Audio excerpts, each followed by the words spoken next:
This week on Weekly Wonder, we spoke with one athlete who is heading to the Olympics for the very first time, rising Greek superstar Ioli Mytileneou. After tremendous success over the last couple of years with an individual top 12 finish in the European Championships in Riesenbeck and podium finishes in many five-star Grand Prix, Ioli is set to make her Olympic debut for Greece in just a few short weeks.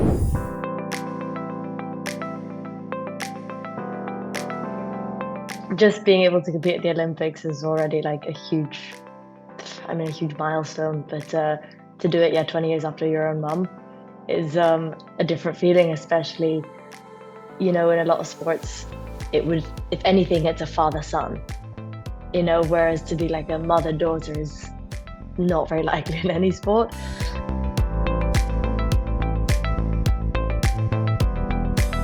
I mean, if I really had to set a goal, it would be to try and get to the top 10, but maybe not the most competitive rider. But if I can get a clear round in the first round, a clear round in the second round, and just get into the jump off, then I can kind of ride my jump off as fast as I can and see where that leaves me. I just hope to go and do everyone proud as well. For Greece, it's a huge thing that I've even got in. So I know for them, they don't expect anything, actually.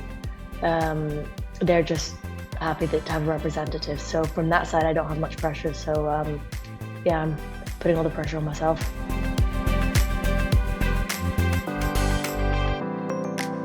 I kind of always had l'artiste in my mind as option A, primarily because although they're both very, very talented, for me, he was a bit of a safer bet, let's say. Levis, unbelievable horse, but as everyone's seen, we've had our ups and downs a little bit, and when it's good, it's great, and when it's not good, it's really not good. So when you're picking a horse for a championship, it's important to have reliability, and I think my relationship with l'artiste is a lot more reliable. We have a warm-up round, which is good. We get to be there for a week before, so the horses at least get used to the venue a little bit.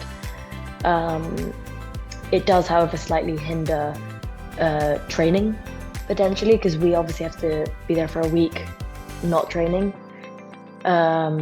whereas the teams obviously go and they start showing a day after or 2 days after. So I think it really depends. We're all individuals are in the same boat.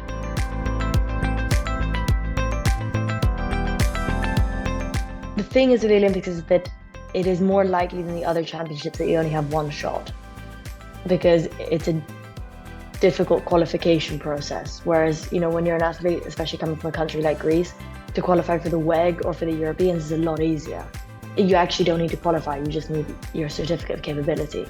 It's really like the whole nation is watching, whereas when you're doing the Europeans or the WEG, it's like maybe the horse riding community of your nation. For me, I always kind of put that pressure on myself, and it's not necessarily to win, it's just to be proud. I don't know if I would say pressure, but for sure there's anticipation.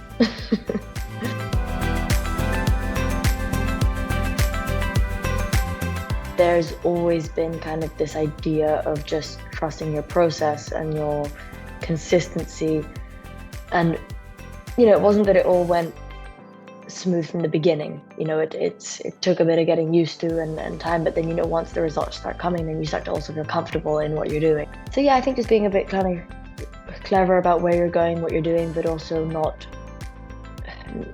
maybe fooling yourself in competition. I also wanted to keep myself at the level where I was going to be jumping at the Olympics. The lead up to the games, I did my last show kind of last week, so now I have 3 weeks off, let's say, with l'artiste, and because I just said for me, okay, he's jumping good, now we stop the shows and just get him as good as we can in the body, just feeling as good as he can feel, because we know he can jump.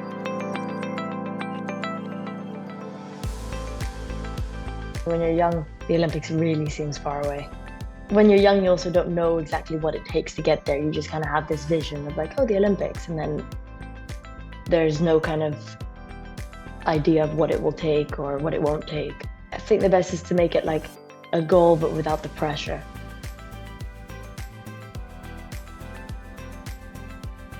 When I think about the games, what I imagine is just like walking into the ring, like that first day and being like, okay, you have a minute and a half.